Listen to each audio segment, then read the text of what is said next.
Hey folks, man, this is Monk, and we are back with another episode of From the Canopy Film Show, and I'm joined as always with my co-host. We got Cornelius, aka Evil Corny. Hey, what's up?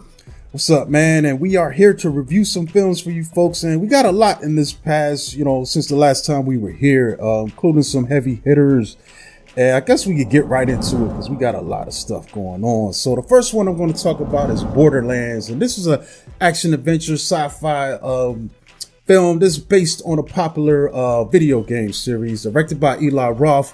And returning to her home planet Pandora, an infamous bounty hunter forms an unexpected alliance with the ragtag team of misfits. Together, they battle alien monsters and dangerous bandits to uncover one of Pandora's most explosive secrets. This cast includes Cate Blanchett, Kevin Hart, Gina Gershon, Jamie Lee Curtis, Florian Munteanu, and Ariana Greenblatt.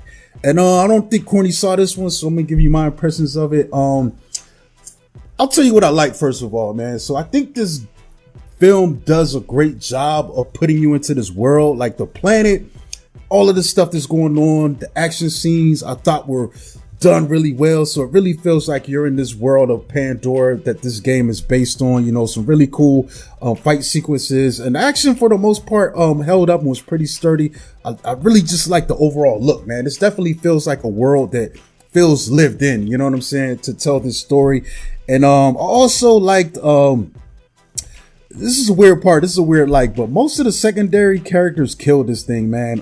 And I say the other standout for me is Ariana Greenblatt, who plays this character Tiny Tina from this in a lot of the games. I think she had her own spin-off game too at one point, but she totally embodies this character, brings the attitude and the fun that this character maintains. Also, I liked Florian Munteanu. He's good too as one of the characters from this series. He's kind of like the grunt, this big muscle guy that wears these masks. They're all over the game, but he's kind of like a big grunt version. He's pretty much a bad guy that's working with our heroes here.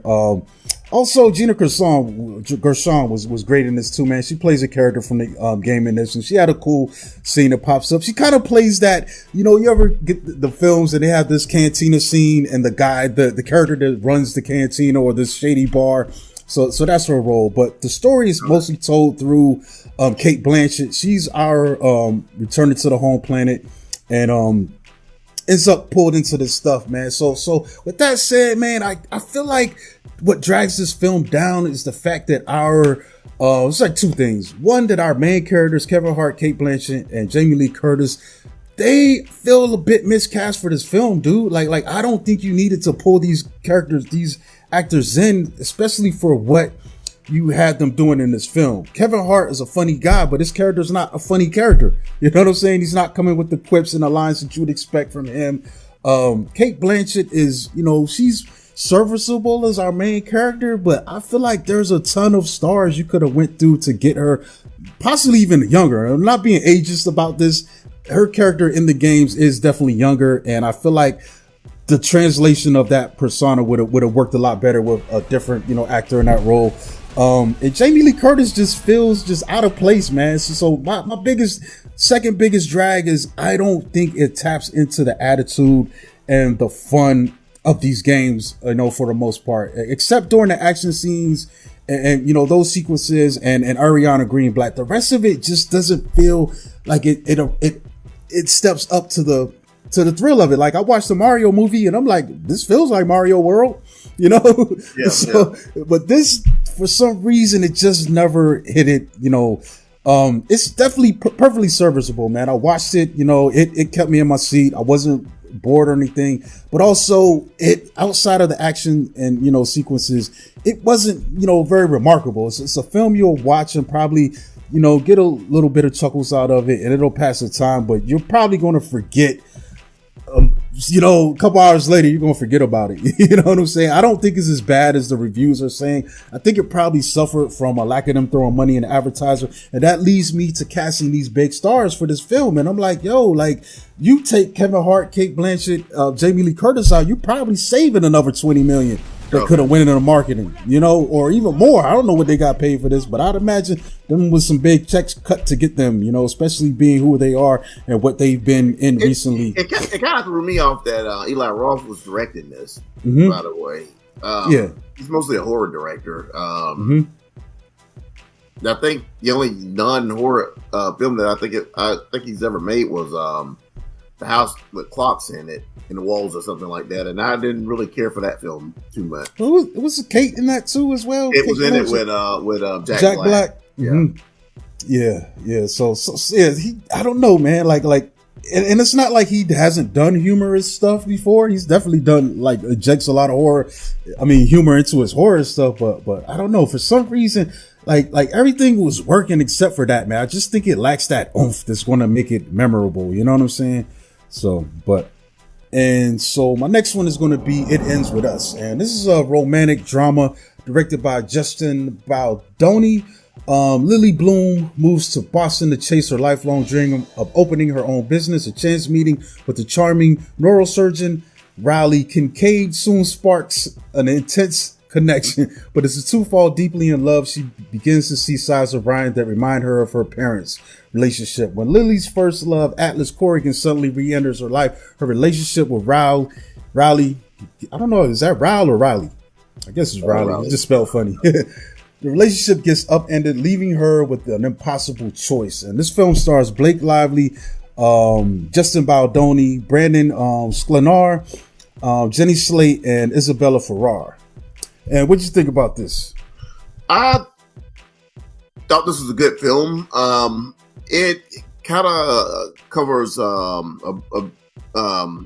domestic abuse, but it's real subtle how it comes across. It really doesn't, hit you in the face too much, but it's a gradual.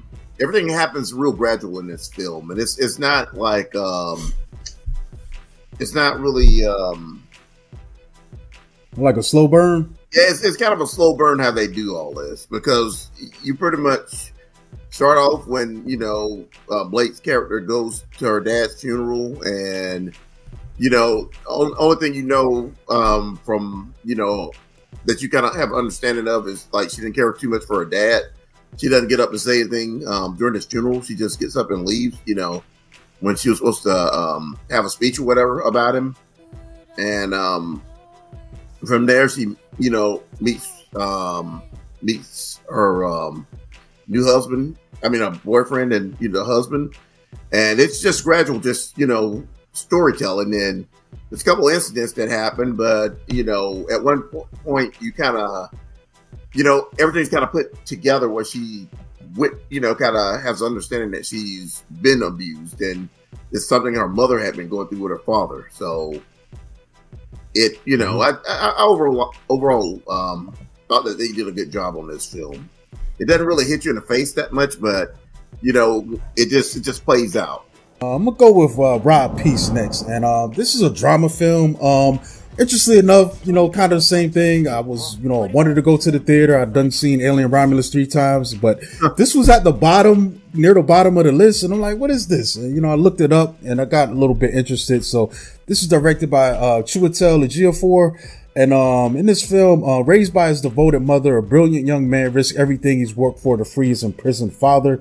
The cast includes Chiwetel Ejiofor. Jay Will is the young man. You've got Mary J. Blige plays his mother, Camila Cabello, Mayor Winningham, Michael Kelly, and Juan Castano is in this film. And pretty much, he's a kid, his father's, in his life, but his father's kind of involved in the streets a little bit. And then his father actually goes to jail for a double murder and, proclaims his innocence. So, Rob Peace is a brilliant kid. Like, he's young. There's a cool scene in the beginning where he's with his dad, and his dad is just throwing numbers at him.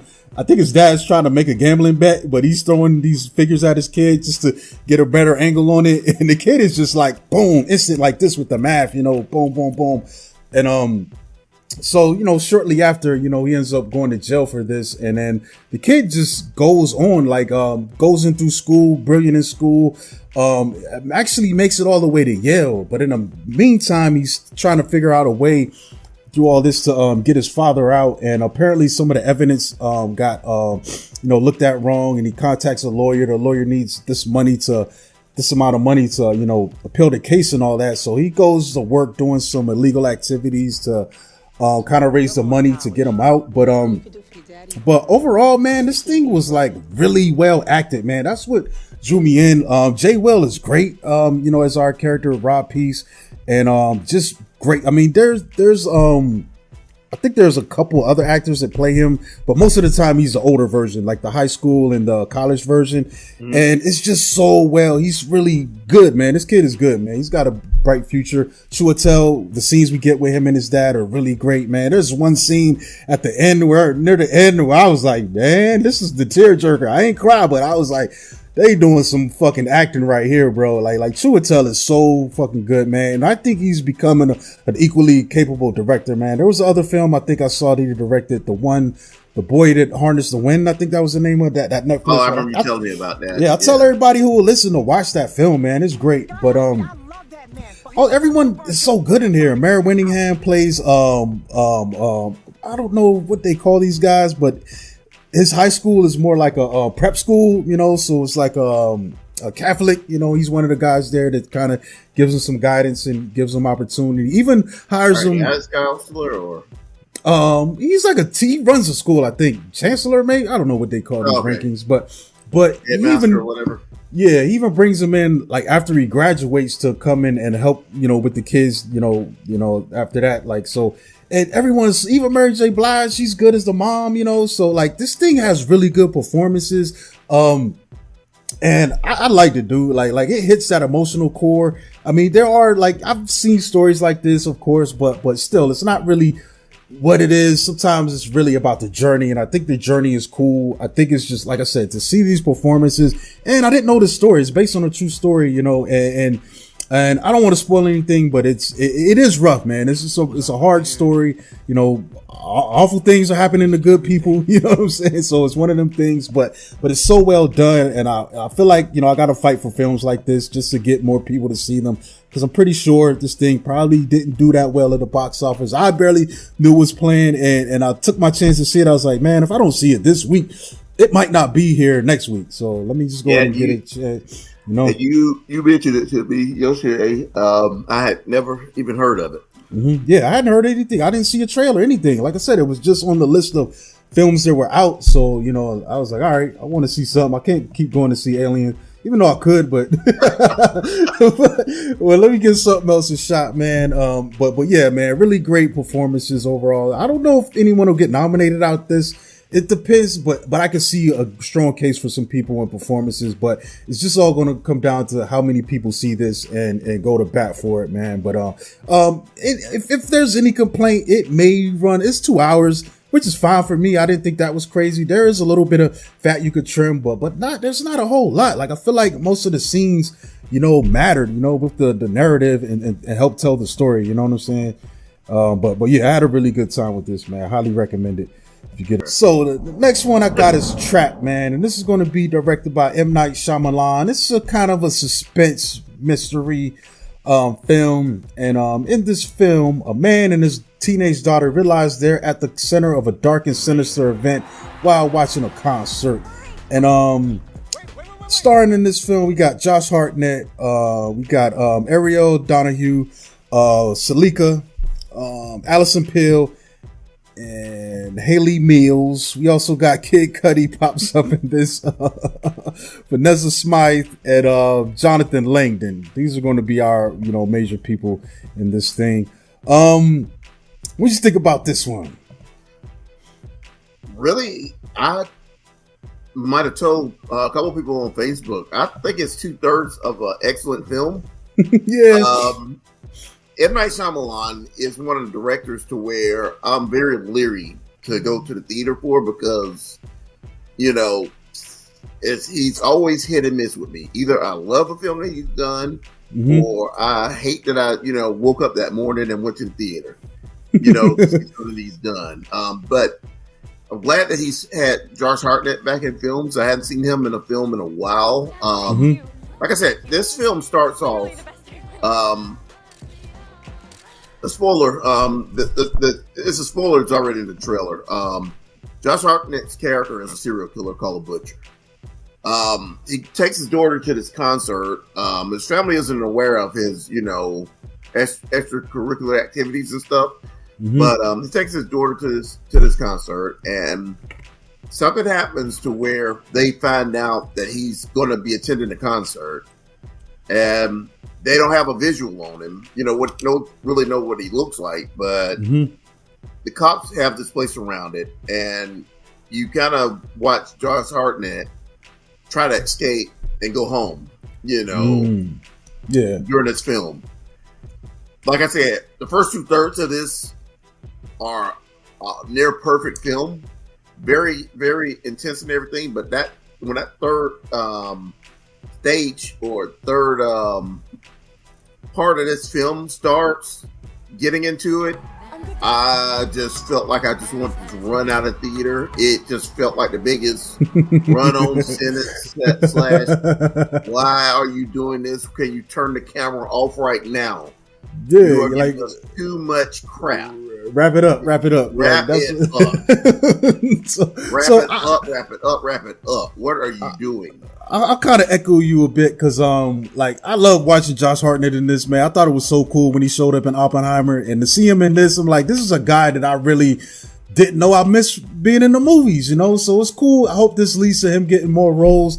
But yeah, like you said, I feel like the first 2/3 of this were, I would say the first half for me, because I think I checked out a lot earlier than you did, but it may have been the trailer, man, because I feel like this trailer was throwing something way more sinister and dark at me versus how this thing played out. And then, and for me, a lot of people were, I'm looking at other people's impressions of it, like, oh man, it was a riot. Like they felt like the joke was like I was unintentionally laughing. That's how I felt. A lot of people felt like the laughter was intentional, but it didn't seem like that to me. And especially in that last third, I was like, bro, what are we doing? I'm laughing at this because this is kind of stupid. Not because I felt like I was meant to be, totally laughing at this. And maybe if they indicated that with the tone of this trailer, or maybe earlier on that this film was going to be a little bit goofy and nutty, I probably would have had a better reaction to it. And as I'm thinking about it now, I think if I watched it again, which I probably really don't plan on, I would probably react to it a lot more positively than I did the first time. But with that said, that first time, man, it was a doozy, man. There was a moment where some of the stuff that was happening, because first of all, the premise alone was kind of ridiculous. The fact that the FBI would do a sting like this in a really big public event, it just didn't make sense. And to do it in the manner that they did it, it just solely took me out kind of early. Like about halfway through, I'm like, man, come on, son. And then as we get to the end, it was just a lot more, come on, son. What are we doing? And then, like you said, there's a point where, without spoiling it, there's a shift in a locale switch, and I'm like, how long is this going to go on?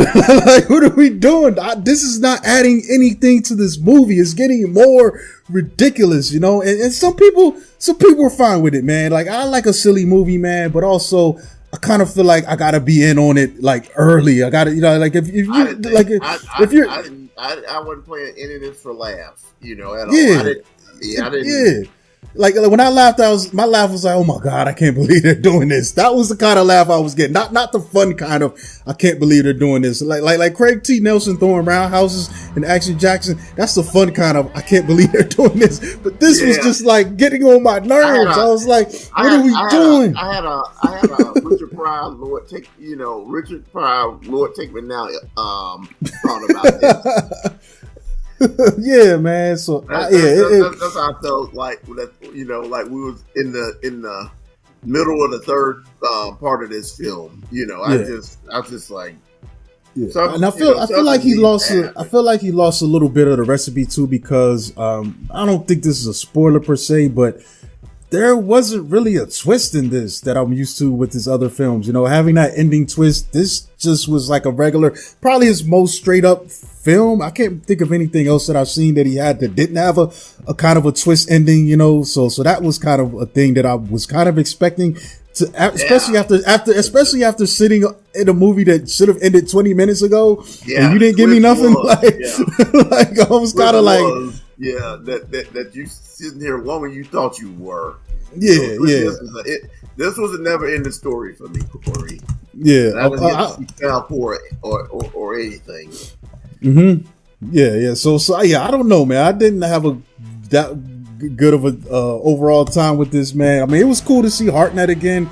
So I I'm not mad for, going out to support him, but I don't know what this thing's going to do because worldwide is sitting at 63 million.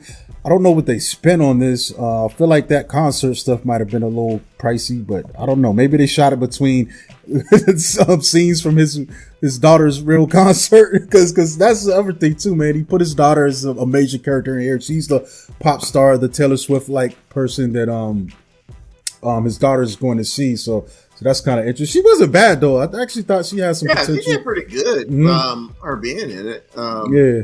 Kid Cudi, man. Kid Cudi stole like 5 minutes of this movie, being his character, the flamboyant kind of over the top, like he was nice to the fans, but then like a dick to his staff. Like, that was kind of funny, man. Yeah, they trapped us in that last third, man. I was ready to get up out of there. So the next one I got is going to be Cuckoo, and this one's interesting, man. I had seen a trailer. I didn't know what to think of this. So this is a horror suspense thriller directed by Tillman Singer. 17-year-old Gretchen reluctantly leaves America to live with her father at a resort in the German Alps. Plagued by strange noises and bloody visions, she soon discovers a shocking secret that concerns her own family.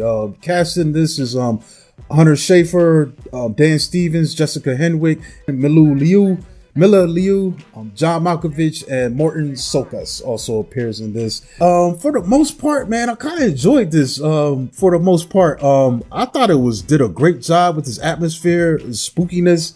I thought the performances were great. Hunter Schafer did a good job as well as Dan Stevens, man. He stole a lot of scenery in this thing, man. He was a really, spooky guy in this thing. And the locale, it just had this weird, like being in a crazy just location. He's kind of like, this character, she's out of her element, and it also seems to be this strange thing. I think her parents are separated, and she's out here with her dad, who has a new wife and a new family. But her mom, she's still in touch with her mom, and I guess her plan is to save money and go back to live with her mom. So there's that strain, with the relationship. But other than that, man, like this film actually gave me my first real scare in years, bro. Like seriously, like it was me and a couple people watching this thing, and dude, I was by myself watching this one. So you know what I'm talking about, that bicycle scene. Oh yeah. Dude, that got me, and I was surprised because like I'll be ready for everything, like. You're not gonna scare me in a horror movie, but Corey. I saw that bicycle scene. I saw that bicycle scene in the trailer. They show that, especially when that shadow hits. That shit scared the hell out of me. dude. Another person in the theater, but that was intense. Yeah, so I got to give them props for that. With that, man, it's hard to talk about it without spoiling everything. I will say though that the title of the film does have something to do with this. It's kind of like our guy that runs this resort. It serves twofold. I mean, it's a little resort. I don't even know why he runs it, but there's some experimentation going on, and the title of the film has something to do with the experimentation. The only thing that was a bit muddy to me that took this down a notch is I think it did a kind of shitty job of explaining how this experiment was taking place. Like I understood some things, but it just was still muddy. Maybe if I watch it again, it'll break down more. But I was like, they really dropped the ball. It was like it felt more like a thing for background than they got into explaining it. It really doesn't explain how, I guess, the creature comes about. Yeah, like what? Like, but it just makes it much scarier because you don't really have an idea of what's going on in it, but you know something's going on. Yeah, but that kind of threw me off because I thought at least we would get the payoff of knowing what is happening. Like like how is this? Like we get a couple scenes where things are about to happen or a major thing with this thing's life cycle, but it don't really get like, how? What are we doing? To me, it just that part just makes it just that much scarier because you don't know what's going on. One of the things is I thought we kind of established at one point that this thing just shows up at night, but it's an incident that happens in a bathroom. Yeah, and pretty much when you think about it, you got a what the hell type vibe about that, because that whole bathroom scene was kind of real creepy. Yeah. That's one thing. Yeah, that's one thing that I kind of Yeah, they did a good job, man. There's some really good atmosphere stuff and just overall ick and creepiness and just confusion. You're like, yo, what is happening? And we don't know. We don't know as much as the character knows. Yeah, man. It's hard to talk about it without getting into spoilery territory, but I would definitely encourage you to see it, man. Especially if you're into this kind of this existential type horror, man. This thing feels like there's a little bit of Lovecraftian vibes in this, especially like I said, with our main character just being this stranger to this place, because everyone's fitting in pretty well, dude. Like the wife, the dad, he's ready to go to work, but and you realize real outsider, Yeah. Cause even the dad is there. He tells her it's about work, but really he's part of this experiment too with this creature. So it's got some interesting stuff, man. But yeah, I definitely enjoyed it, man. It makes me wonder what else has Tillman worked on. So he did a film called Lose in 2018. The event at mostly screenplay stuff. This is on this film is on Shudder right now because I've seen the poster. Oh, okay. Yeah, it's already out there? Pardon? Yeah. Oh, you mean the Luz. Yeah, it's on Shudder right now. Mm-hmm. Yeah. So next we got Alien Romulus, and this is a film directed by Fede Alvarez. In this film, space colonizers come face to face with the most terrifying life form in the universe while scavenging the deep ends of a derelict space station. This cast, we got Kaylee Spaney, she's our main character in here. We also got Isabella Merced, Eileen Wu, Archie Renault, David Johnson, and Spike Earn. They make up our crew. We got pretty much 6 people, on this crew in this film, and had a good time with this, man. Like, I think this is kind of cool. This might be our youngest group of people in an Alien film, and which is interesting, man, because I think the background stuff in here is just as interesting to me as what's going on with the main story. We've got a group of young people that are in and of the Weyland-Yutani space colonization system, but I think they're on like a mining facility specifically.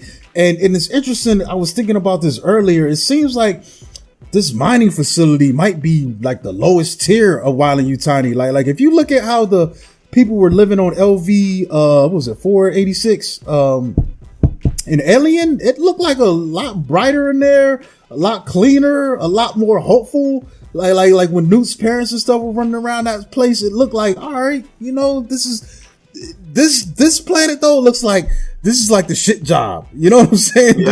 These mining colonies, everyone's ground down and beat up. And the people that were the adults on that world were looking like the crew of the Nostromo. Like to me, they're beat up, just wage slaves and just, run down by the job and the corporate. So it seems like these kids, they take it upon themselves to get off of this world. Cause I like that scene too, where our main character is kind of, she's trying to get a pass to get off the world and go out and find her future elsewhere. But at the last minute, they're like, hey, we doubled the quota. So you need, double the, I'm like, yo, all of a sudden it's like, 5 or 6 years you can get out of here, which is crazy. They pretty much have them like in district service, or pretty much just it's just another form of slavery. They got a timeout. You might not have apprentices, but you got a timeout of that area. Being on that planet before you're able to just leave. I would love to see like a mini series just on how Weyland-Yutani got to where it is, because they're running this planet. I forgot the name of this world. I think it's I forgot what the name of it. Something Jonathan's Sky or something like that.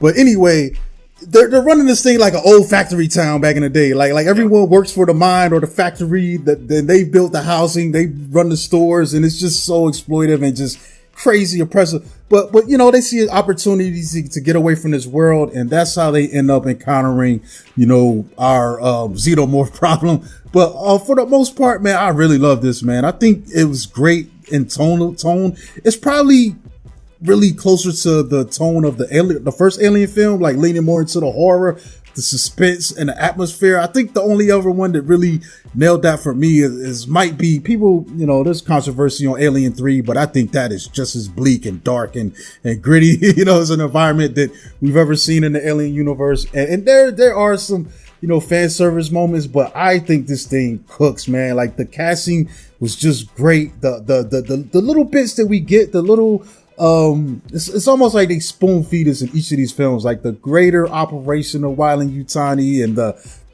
even the xenomorph life. We get a little bit more of that.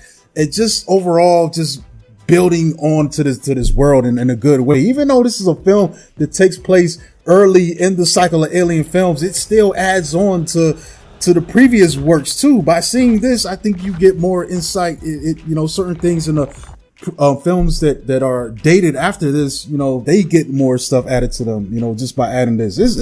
If you're going to retread an older film property, this is a good way to do it, especially if you're going to call it a prequel. Like, yeah, man, like, or midquel. Yeah, that kind of fits in between Alien and Aliens, right? Mm-hmm. Yeah, it's like a midquel. So this is actually, I think, 20 years after the Nostromo. Okay. So this is where it fits in the timeline. And which is crazy because this is a wild world, man. I think that was one of the most brilliant things to be introduced in the first film, this aspect of the cryo sleep, which extends things out in really weird and interesting ways in this world. You know what I'm saying? Because like, it's not like things stop while you're cryo sleeping. The technology goes on, the company goes on. Yeah. The everything, man. Travel farther out. Mm-hmm. One of the things too is they don't really talk about, like, I guess energy, like objects that sail in a ship, traveling on a spaceship or whatever, space travel, like energy wise, they never bring that up. I think they're all nukes. To me, it might not probably be a problem at all compared to like whoever's in the crew actually surviving trip. Because they're probably running on some type of nuclear fission reactors, so they're squeezing a lot of power, but it's just the time, and really the cryo sleep. The only reason they cryo sleep them because we're talking journeys that like the planet that they're trying to get to is 9 years away. So it's probably easier to cryo sleep them than to have to worry about life support for 9 years, 9 years of oxygen and all that crap, food and all that stuff. Yeah, man. So it's always been a interesting world, in my opinion. But another great thing they do, like the set designs, this thing feels alive, bro. Like it's not that super clean stuff. You could tell these places they feel lived in. There's like almost how the early Star Wars films were aged and everything, man. I thought that was brilliant of Lucas to do that. Like in a way, it's not a knock on Star Trek. I still love Star Trek, but everything in that mug is like pristine super clean, like, compared to the grit that we got in these films. I think the special effects stuff they did here is great. It's a lot of practical effects mixed with the digital stuff, but I think they did as much animatronic and model work with the xenomorphs and the face huggers as they could, whenever they could. And it shows, man. There's some really crazy stuff, and they don't shy away from the gore, man. It's just like, when it hits, man. There are some really cool scenes in this too, man. There's like a zero gravity scene that's kind of really cool, man. Toward the end, I was like, bro, that's so brilliant. Like, I would not have, thought of that. But so like, I don't know, man. Like, I don't have no knocks on this film at all, bro. This thing, I'm fully in on it. There are 3 times. Yeah. There are some things that I think people are nitpicking at. There's some callbacks to the previous scenes, or some of the following, like, well, actually the previous film. I don't know, man. People are nitpicking on this stuff, but as a fan, I'm glad they thought of me to give me a wink. You know what I'm saying? I don't mind that kind of stuff, and I don't think it takes me out. Unless you're really a I don't know, man. Unless you're really anal, I can't picture those brief moments to take down this entire 2-hour masterpiece. You know? Yeah. Overall, I love the film. I wish I could have saw it a second time, but we've just seen things in this film that we hadn't really seen before in another Alien film. The whole station, the thing about where it was going to crash at. At one point, you think it's going to crash into a planet, but it's like the rings around this planet. And just getting a close up on, those things are made of ice and stuff. And to me, it was pretty much, that was real cool just to see the, big glaciers and stuff in space that thing was going to, make the impact with. Aliens and the face huggers were amazing in this. They are scary again. You know what I'm saying? At one point they were kind of a joke, but just how these things coming at you, especially zero grab and, just clouds of, or I guess, globs of splashes of alien gas. Man. That is just amazing. I would have never thought that they would have had anything like that in a film, But. There's this one character's acid death that blew me away. I was like, whoa, like that's kind of like the way that guy died. I was like, man, that was crazy. That was jacked up. Yeah, it's crazy, man. It like I said, man, it's a film that it manages to give us new stuff, but it also references every damn film. That even if there's some stuff in here from Prometheus that gets brought up, man. So it's like, yeah, man, I definitely just want to go back and get back into this world, and honestly, I want more prequels, man. Don't even give me no damn like if we go back to what happened after Alien 3 or what happened after this, and like you could just keep bouncing around in that, like you tell stories in between and all that. Like I like the fact that this thing it's pretty much an anthology at this point. I mean, we do have some share, especially if you go from Aliens to Aliens, and then Alien 3, that's definitely sequential type stuff. But I feel like everything else after that, this series easily could just fall into an anthology world, and I'd be totally satisfied with that, man. Especially if you start bring in the Ute Child or the Predators and shit, and just more crazy stuff, man. Because like I said, man, that time cryo sleep aspect, it adds so much stuff to this, man. Like even I think it was 80 years between, I believe, Alien and Aliens. So this is only 20 years after Alien. So there's another 60 years to explore in between that. and obviously we had encounters because it's brought up, with the Paul Reiser character in Aliens that, they had other stuff going down between now and then, man. So yeah, man, it's just cool, man. This is when you go into one of these films and you pay attention to what was done previously. You honor that and also add your own spin to it, man. I think Feedy did a great job on this, man. Yeah. This is one of my top ones of the year for sure. I'll probably watch it more times when it comes out, man. So I'm gonna buy this one. And there's some cool behind the scenes stuff that's been coming out lately. So, you might want to see this as soon as you can. So, because spoilers, man, they already seen people showing screenshots. That kind of kills me too. Like people are so pressed. Like some of these outlets are so pressed to have cover stuff. It's like, bro, like even with like Deadpool Wolverine, man, we're getting like before the weekend's up there. I'm like, dog, it's Saturday, man. Like, goddamn. Yeah, I don't understand. I don't understand.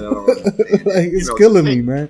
Yeah, just take your time, and not everybody's gonna hit the theater like Thursday afternoon like you are. Just chill out, let people catch up. Don't try not to say anything and ruin a film for somebody, or load a picture up, or Yeah, I know this is also I know this is Kaylee Spaney's film, but David Johnson stole this fucking movie, bro. He killed it, man. Hopefully he gets a nomination out of this, man. Because like that's probably one of the best performances I've seen this year. I was right about his character though. I think I told you that. My thought like a little while ago. I don't know if you remember, but I had a feeling of what his character was going to be. But the way it played out, that blew my mind, bro. Like that was cool, man. He's good. That dude killed it. Yo, was he in Underwater? I can't remember, yo. Who was in that, man? I feel like he was in that.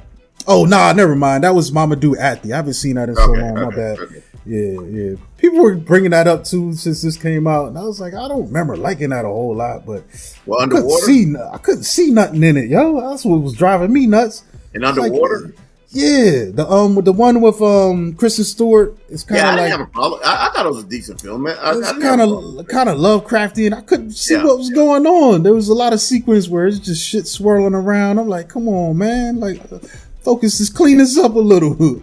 Maybe I'll give it another shot, man. I don't know. It was late when I saw that. For what it is, it's a good film. I just hate that's one of the films I hate. I didn't see in the theater because I think that happened during COVID. Did it?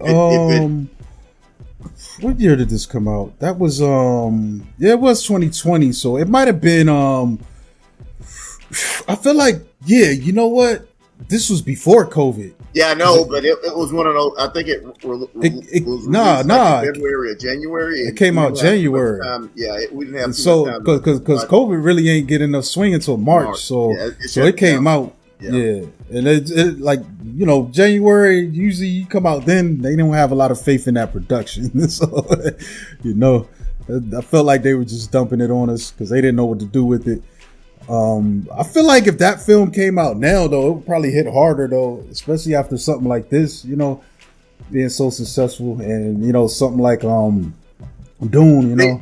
But even back then, we were given like at least a month. A film was probably in the theater a little bit, like over a month before they pulled it, and I kind of this was one of the films that I was going to go back and see, and then I ended up just buying it on Blu-ray or whatever when it came out. You know, when the physical release came out. But they probably pushed the release up too since the lockdown. Yeah, during COVID. Yeah, it did. I think I might have bought the disc back like in that April or that May. You know, yeah, I think it is streaming now on Hulu. If you got that, if you want to watch it, But yeah, anything else you want to mention before we get out of here? Yeah, I don't got nothing else. I think Downey Jr. is going to play Doom. Did we talk about that? Let's see what happens when it comes out. I do like the fact that I'm seeing that Captain America trailer every time I go to this thing. Yeah.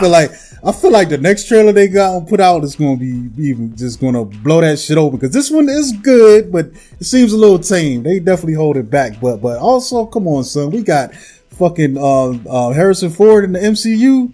Come on, son. Come on, son. That's gonna be great. I really can't wait for that. But I think about like November, December, we'll probably be getting a bigger trailer for it. Yeah, bigger push for it. Yeah, but that's gonna be right around the corner, man. You know, not far off. But I just still can't believe that we only got one Marvel film this whole entire year. I'm surprised they didn't try to squeeze that one out during December, but you know.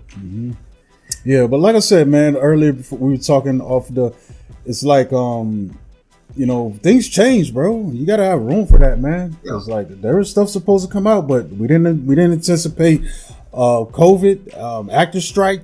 You know, we kind of behind on some things, bro. It makes sense. It makes sense to me that things are getting pushed back. But then there are people who act like nothing is happening, like those things didn't happen. You know, so it's like, come on, and we might have. Well, I don't know if they've settled that, but I think the voice actors were dealing with some stuff too, man. So I don't know if that's going to be a strike situation or what. But they said they're ready to strike, but hopefully they're negotiating to try to avoid that. But that's become an issue, you know, since AI and all this stuff is becoming an issue. Yeah. But I think that's it, folks, man. We're going to get out of here. We're going to catch y'all next time. Make sure you subscribe to the channel, like these videos and stuff, and tell your friends about us, and we'll be back soon. I think this week, what do we got this week? Something's coming out. Something that I was really interested in. Yeah, I don't know what I think there might be one thing I might check out this week. Oh, I think The Crow's out this week. Oh yeah, I'm gonna see it. I was interested in. It might be good. I mean, ain't holding my breath, but it might be good. We'll see. Also, Blink Twice looks a little interesting. I'm not even gonna lie. That's the one. I think that's gonna be interesting. Yeah, that's the one where the two women get invited to this billionaire's island. They're gonna go chill with Epstein, Yeah. But it's got what's his name? Shannon Tatum. I think he's the main guy. So we'll see. And there was one more thing on this thing. I think that's it then. Boom. They already say Crow's playing. Did it drop early? Yeah, all right. And then we got what is this? Tyrese got a movie 1992. That's why he's in these damn videos. So Dennis Quaid is gonna play Ronald Reagan. Wow.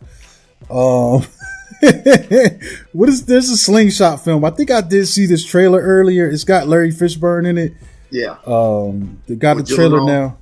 I think so. There's also a new trailer for Metropolis drop. I still don't know what to think of that. I'll see Megalopolis.